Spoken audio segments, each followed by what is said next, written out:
નમસ્કાર વિદ્યાર્થી મિત્રો આજે આપણે આ વિડીયોની અંદર ધોરણ 9 વિષય ગુજરાતીની સ્વઅધ્યયન પોથીનો ભાગ નંબર 4 નો પાઠ નંબર 9 પુત્રવધુનું સ્વાગતની વાત કરવાના છીએ।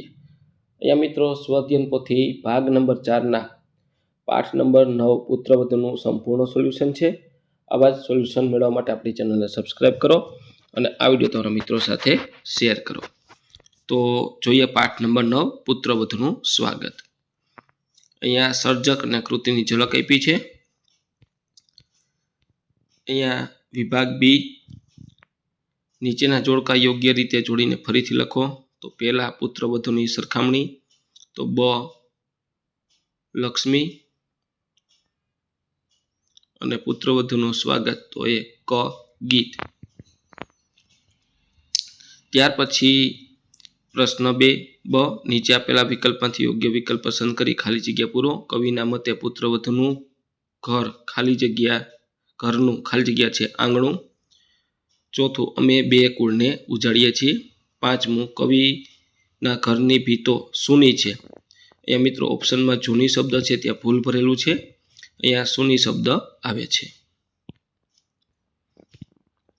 મિત્રો ચેનલ ઉપર નવા હોય તો ચેનલને સબસ્ક્રાઇબ કરવો ખાસ, જેથી આપણે આ પ્રકારના સોલ્યુશન મૂકીએ તમને ખ્યાલ પડી જાય। અને મિત્રો આ પાઠની તમારે પીડીએફ જોઈતી હોય તો આપણે ડિસ્ક્રિપ્શન બોક્સમાં આપણી શાળા શિક્ષકની એપ્લિકેશનની લિંક આપી છે, ત્યાંથી એપ્લિકેશન ડાઉનલોડ કરી અને આ પાઠની તમે પીડીએફ જોઈ શકો છો। અને ચેનલને ખાસ સબસ્ક્રાઇબ કરવાનું ભૂલવાનું નથી। ક નીચે આપેલા પ્રશ્નના એક વાક્યમાં ઉત્તર લખો। એમાં છઠ્ઠું, ઓછ એટલે શું, તો ઉત્સવ। સાતમું, પુત્રવધુએ કયા કુળને ઉજાડ્યા, પિયરી અને સાસરી બંને કુળને ઉજાડ્યા। આઠમું, પુત્રવધુના વેણ કેવા લાગે છે, વહાલ નીતરતા હોય એવા લાગે છે। ત્યાર પછી નીચે આપેલા પ્રશ્નોના 2-3 વાક્યમાં ઉત્તર લખો। એમાં નવમું, કવિએ પુત્રવધુનું ગૌરવ કઈ રીતે કર્યું છે, પુત્રવધુ કુટુંબની આબરૂ જાળવનારી છે, એ ઘરની છાયડી છે, એની હાજરીમાં કુટુંબીજનોનો શીતળ છાયામાં સમી શાંતિ અનુભવે છે, એ ઘરની અગાસીનું ખુલ્લું આકાશ છે, એટલે કે પુત્રવધુ વિશાળ હૃદયની છે। આ રીતે કવિએ પુત્રવધુને ઘરની લક્ષ્મી, ઘરનું છત્ર, ઘરની છાયડી અને અગાસીના ખુલ્લા આકાશ સમી કહીને તેનું ગૌરવ કર્યું છે। 10મું, ઘરની અડવી ભીતો હવે શણગારથી કેમ શોભવા લાગી છે, ઘરની ભીતોને પુત્રવધુની આંગળીઓનો સ્પર્શ થયો છે, એટલે ઘરની ભીતો આજ સુધી સૂની હતી, પરંતુ હવે પુત્રવધુની આંગળીઓનો સ્પર્શ થતાં જ ભીતોએ જાણે સૌંદર્યના શણગાર સર્જ્યા છે હોય એમ શોભી ઉઠી। પુત્રવધુના આગમનની એટલી પ્રબળ અસર પડી કે નિર્જીવ વસ્તુઓમાં પણ જાણે પ્રાણ પૂરાયા, ઘરનું વાતાવરણ જીવંત બની ગયું। ત્યાર પછી નીચે આપેલા પ્રશ્નોના 7-8 વાક્યમાં ઉત્તર લખો। તો અહીંયા મિત્રો કવિએ ઘરનું છત્ર અને ઘરની છાયડીના વિશેષણો પુત્રવધુ માટે કેમ પ્રયોજ્યા છે, તો આ રીતનો એમનો જવાબ છે। મિત્રો ખાસ ચેનલ ઉપર નવા હોય અને વિડીયો સારો લાગ્યો હોય તો ચેનલને સબસ્ક્રાઇબ કરો અને આ વિડીયો તમારા મિત્રો સાથે શેર કરો। બીજું કે મિત્રો આપણે આ પાઠની તમારે પીડીએફ જોઈતી હોય સ્વઅધ્યયન પોથી ભાગ 4ના દરેક પ્રકરણની, તો આપણે ડિસ્ક્રિપ્શન બોક્સમાં આપણી એપ્લિકેશન શાળા શિક્ષકની લિંક આપી છે, ત્યાંથી તમે એપ્લિકેશન ડાઉનલોડ કરી અને પીડીએફ પણ મેળવી શકો છો। તો આ રીતનો એમનો જવાબ હતો। ત્યાર પછી કાવ્ય પૂર્તિ કરો। એણે બે તે કુળને ઉજાડ્યા હે, હૈયે હૂફને જીવતરની હાસ, ઓછો મારે આંગણે। ત્યાર પછી વ્યાકરણ વિભાગ આવે છે।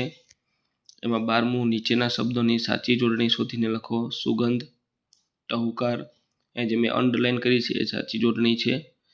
ત્યાર પછી 13મું, નીચે આપેલા શબ્દોના ધ્વનિ ઘટક છૂટા પાડો। ઓછો, વહાલા અને ઉજાડ્યા, આ રીતના ધ્વનિ ઘટકો છૂટા પડશે। ત્યાર પછી 14મું, નીચેની સંજ્ઞાઓના આપેલા વિકલ્પમાંથી સાચો પ્રકાર લખો। એમાં ભીતો જાતિવાચક, અહીંયા હાસ ભાવવાચક, ઉત્સવ તો એ ભાવવાચક થશે, અહીંયા ભૂલથી લખવાનું બાકી રહી ગયું છે, ઉત્સવ છે ભાવવાચક થઈ. ત્યાર પછી પેલું એમાં મારે તો સર્વનામિક વાચક અને બબ્બે સંખ્યાવાચક છે. ત્યાર પછી 16મું નીચેના શબ્દોના સાચા સમાનાર્થી શબ્દ લખો. એમાં કુળ એટલે ખાનદાન, અગાસી એટલે છત, કમળ એટલે પંકજ, જે આપણી ચેનલ છે મેથ્સ બાય પંકજ કાપડિયા એ મારું નામ છે. ત્યાર પછી મકરંદ તો મધ, રસ, પિયુષ, અમૃત આવા થાય છે, એટલે ઓપ્શનમાં આવો શબ્દ છે નહીં.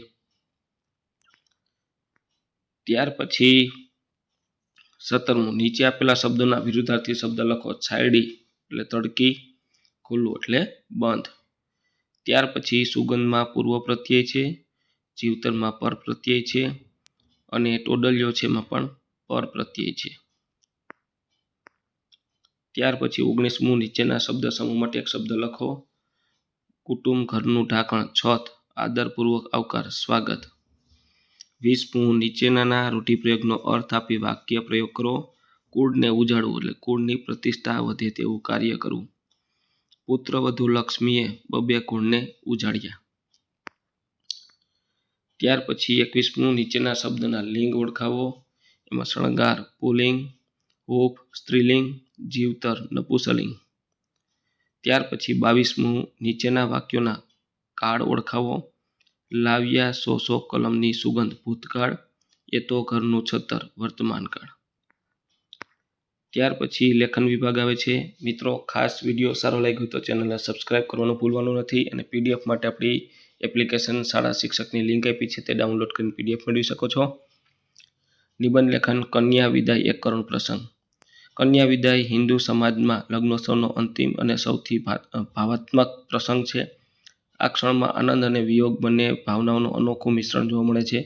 એક તરફ પુત્રીના નવા જીવનની શરૂઆતનો આનંદ હોય છે, તો બીજી તરફ જન્મથી ઉછેરીને મોટી કરેલ દીકરીના વિયોગનું દુઃખ હૃદયને સ્પર્શી જાય છે. ત્યાર પછી આ રીતનો મુદ્દો છે. સંબંધોના ભાવાત્મક બંધન. કન્યાના મા બાપ માટે તે દીકરી નથી, માત્ર દીકરી નથી, પરંતુ તેમનો જીવનનો આધાર, પ્રેમ, આશાનું પ્રતીક છે. તેની વિદાય વખતે ઉછેરની યાદો, બાળપણના રમકડા, શેતાનીઓ અને તેની દરેક સફળતા આંખ સામે ફરતી રહે છે. માતા પિતાની મમતા અને પીડા, પાલન પોષણ કરેલી મહેનત, સંસ્કાર, સપનાઓનું બધું એક ક્ષણે યાદ આવી જાય છે. દીકરીને સુખી જીવન મળે તે પ્રાર્થનાની સાથે જ મનમાં ધીમું દુઃખ પણ રહે છે. હવે તે પોતાના ઘરથી દૂર જઈ રહી છે. ત્રીજું, કન્યાના મનની સ્થિતિ. દીકરી માટે પણ આ પ્રસંગ સરળ નથી. પોતાના ઘર, માતા પિતા, ભાઈ બહેનને છોડીને નવા ઘરના સંબંધો સ્વીકારવાની જવાબદારી તેના હૃદયમાં અચાનક ખાલીપણું જન્માવે છે. આનંદ, સંકોચ અને વિયોગની મિશ્ર ભાવનાઓ તેને રડી પડાવે છે. ત્યાર પછી સામાજિક અને સાંસ્કૃતિક મહત્વ અને ઉપસંહાર.